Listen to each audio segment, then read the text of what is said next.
السلام علیکم ورحمۃ اللہ وبرکاتہ۔ ایک مرتبہ پھر آپ سب کے سامنے ایک نئی ویڈیو کے حوالے سے میں حاضر ہوں۔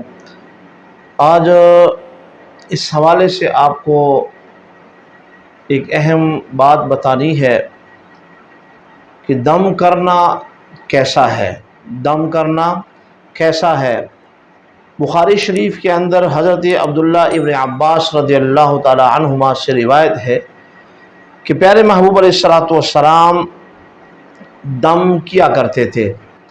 عن ابن عباس رضی اللہ تعالی عنہما قال كان النبي صلی اللہ علیہ وسلم يعوذ الحسن والحسین ويقول ان اباكما كان يعوذ بها اسماعیل واسحاق اعوذ بکلمات اللہ التامۃ من کل شیطان وہامۃ ومن کل عین لامہ۔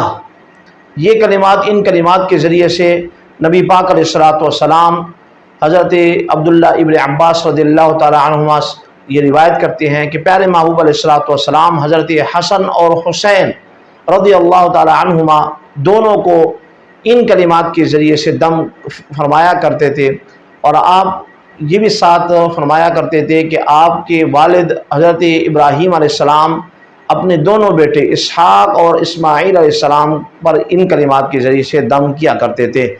وہ کلمات یہ ہے: اعوذ بکلمات اللہ التامۃ من کل شیطان وہامۃ ومن کل عین لامہ، یعنی ان کلمات کے ذریعے سے اعوذ بکلمات اللہ التامۃ من کل شیطان وہامۃ ومن کل عین لامہ، یعنی ان کلمات کے ذریعے سے آپ علیہ السلام دم فرمایا کرتے تھے۔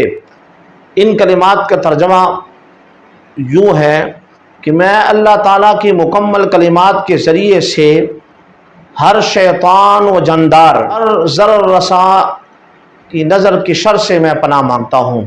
یعنی ان کلمات کا ترجمہ کچھ یوں ہے، اور یہ بخاری شریف کے اندر 3371 حدیث نمبر ہے۔ اس لیے دم کرنا نبی پاک علیہ السلام کی سنت ہے۔ اب دم دو طریقے سے ہوتا ہے، اگر اچھے کلمات کے ساتھ ہو اور اچھی نیت سے ہو تو یہ جائز ہے، اور اگر برے کلمات کے ساتھ ہو اور بری نیت سے ہو اور ناجائز کام کے لیے ہو تو پھر یہ برا ہے اور جہنم میں لے جانے والا عمل ہے۔ اس لیے مطلقاً دم کا انکار کرنا یہ صحیح بات نہیں ہے۔ اس لیے آج آپ نے حضرت امام حسن حسین رضی اللہ تعالی عنہما کے اوپر جب نبی پاک علیہ السلام کن کلمات کے ذریعے سے دم فرمایا کرتے تھے وہ آپ نے سماعت فرمایا۔ امید ہے کہ آپ کو یہ بات پسند آئی ہوگی، اور آپ ضرور اس بات کو سن کر آگے لوگوں تک